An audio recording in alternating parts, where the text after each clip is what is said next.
வணக்கம். இன்றைக்கு நம்ம யாரை பத்தி பார்க்க போறோம்னா, சத்தமே வரல. வரும்னு நினைக்கிறேன்.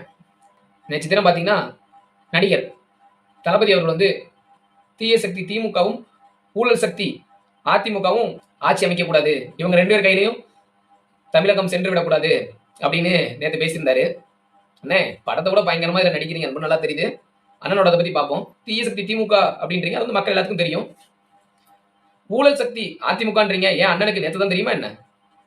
ஏன்னா தலைவா படம் வரும்போது தவளை மாதிரி போய் நின்னீங்களேண்ணா, அப்ப தெரியலையாண்ணா அந்த கட்சி அது ஊழல் கட்சியா இல்ல ஊழல் சக்தியானே? சர்க்கார் படம் வந்துச்சு அன்னைக்கும் போய் ஐயா கிட்ட போய் பாத்தீங்களா? அப்ப தெரியலையா? சரி அதை விடுங்கண்ணா. இப்ப வருவோம் கரண்டா.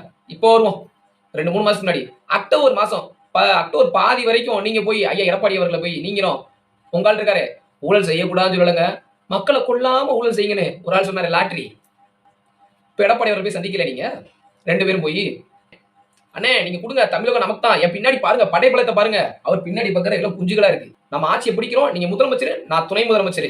நீங்க தமிழகத்தை ஆளுங்க, நான் சினிமா வாழ்றேன் அப்படின்னு உங்க அண்ணன் பேசலையா? என்னடா நேத்து தான் அரசியலுக்கு வந்தா அதுமே துணை முதலமைச்சர் சீட்டு கேட்கிற அப்படின்னு எடப்பாடி ஒரே சாக்கு. சரி பாவம் போனா போது ஏதோ 10 சீட் 5 சீட்டு கொடுத்து நம்ம கூட வச்சுக்கிடுவோம். சின்ன பிள்ளை இருக்கா எவனும் ஏமாத்திடக்கூடாது, எவனும் இவனை வந்து கொத்தடி மேய்க்கிடக்கூடாது அப்படின்றக்காக அண்ணன் எடப்பாடி அவர்கள் வந்து சரி நம்ம கூட இருக்கிற பையன் அப்படின்னு நினைச்சா அண்ணனுக்கு மேல வரும்னு நினைக்கிறாப்ல. அவரோட வயசு என்ன, அண்ணனோட வயசு என்ன? தலைவா உங்க வயசு தான் அண்ணனோட அரசியல் அனுபவமே. நீங்க ஊழலை பத்தி பேசுறீங்க. ஏன் உங்களுக்கு ஊழல்னு எனக்கு தெரியாதுல? தலைவா உங்க வயசு தான் அண்ணனோட அரசியல் அனுபவமே. நீங்க ஊழலை பத்தி பேசுறீங்க. ஏன் உங்களுக்கு ஊழல்னு எனக்கு தெரியாதுல? உங்களோட படம் வெளியே வரும்போது 100 ரூபாய் டிக்கெட்டை 1500 ரூபாய்க்கு 2000 ரூபாய்க்கு வித்தாங்களே, அப்போ உங்களுக்கு தெரியலையா? ஏன் வித்தது உங்க மாவட்ட செயலாளர் ஒன்றிய செயலாளர் தானே? ஏன் இது வரைக்கும் ஒரு முறை கூட நீங்க கண்டிக்கல? ஒரு மாவட்ட செயலாளர் தம்பி நீ ஊழல் தம்பி நீ பிளாக் டிக்கெட் வித்துற, நீ இனிமே கட்சியில இருக்க கூட அப்படின்னு சொல்லிருக்கீங்களா? தம்பி வாங்குடா, யாருக்கும் தெரியாம வாங்கு. அண்ணன் காதுக்கு வராத மாதிரி வாங்க. அண்ணன் காதுக்கு வரும், அண்ணன் கேட்டும் கேட்காம இருப்பேன். அப்படிதானே இருந்தீங்க. இன்னைக்கு அண்ணன் எடப்பாடி அவர்கள் ஆட்சி வந்து ஊழல் ஆட்சி, ஊழல் சக்தின்றீங்க. அவர்கள் ஆட்சி பொன்னான ஆட்சி, விவசாய மக்களோட ஆட்சி என்பது இந்த தமிழக மக்களுக்கே தெரியும்.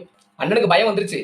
என்னடா பிஜேபி சேர்ந்துருச்சு, என்டிஏ கூட்டணி இவ்வளவு பெரிய கூட்டணி அமைச்சிட்டாங்க, நம்மள இப்படியே ஓரமா உட்கார வச்சிருவாங்களா அப்படின்னு அண்ணனுக்கு பயம் வந்துருச்சு.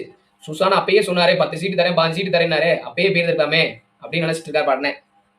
அன்னைக்கு அண்ணன் சொன்னாரு எடப்பாடி அண்ணன் வந்து இரு 10 சீட்ல இருந்து 20 சீட்டு கொடுக்குறேன் அப்படின்னா மினிமம் மேக்ஸிமம் 15 சீட்டு தரேன் அப்படின்னு சொல்லியிருந்தாரு.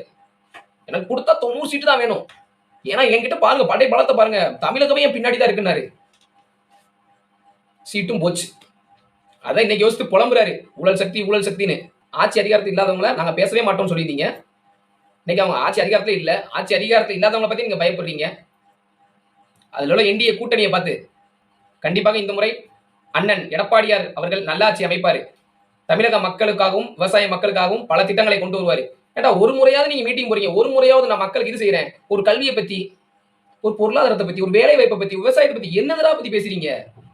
ஒண்ணு இது வரைக்கும் பேசுனது கிடையாது. ஆனா இதுக்கு பின்னாடி எல்லாத்துக்கும் விசில் அடிக்காங்க. அவர் அண்ணன் பேசிட்டு இருக்காப்ல விஜயனை பின்னாடி வீ வீ வீ வீ விசில் அடிக்காங்க. அவர் பேசுறதையும் கேட்கறது இல்ல. அங்க செங்கோட்டை என்ன சொல்லிட்டாரு, விசில் அடிச்சாங்கன்னா ஓட்டு போயிருண்டான்ட்டாரு. இது வந்து தெரியலையா? அதனால உங்க ஊழல் ஆட்சின்னு சொன்னீங்களே, அந்த ஆட்சி உங்களுக்கு வந்து அக்டோபர் 15 தெரிஞ்சிருக்கு. பரவாயில்ல. ஏன்னா உங்க கூட்டணியில சேர்க்கலன்றதுக்காக என்னெல்லாம் பேசணுமோ பேசுங்க. நான் பேசவே கூடாதுன்னு நினைச்சேன். நீங்க போய் எடப்பாடி அண்ணன் போய் பேச்சுவார்த்தை நடத்தாம இருந்தா கூட நான் இதை சொல்லிக்க கூட மாட்டேன். அவர்கிட்ட பேசிட்டு அவங்க கூட்டணி இடம் தரமாட்டேன்னு சொன்னதுக்காக வந்து அவரை முன்னாடி வந்து ஊழல் சக்தி ஊழலாட்சி அப்படின்றீங்களே, என்னன்னு படத்தோட பயங்கரமா நடிக்கிறீங்க. உங்க நடிப்புக்கு வாழ்த்துக்கள். அடுத்த படம் எப்பன்றதா சொல்லுங்க. இந்த படத்துக்கு உங்களுக்கு ரிலீஸ். நன்றி.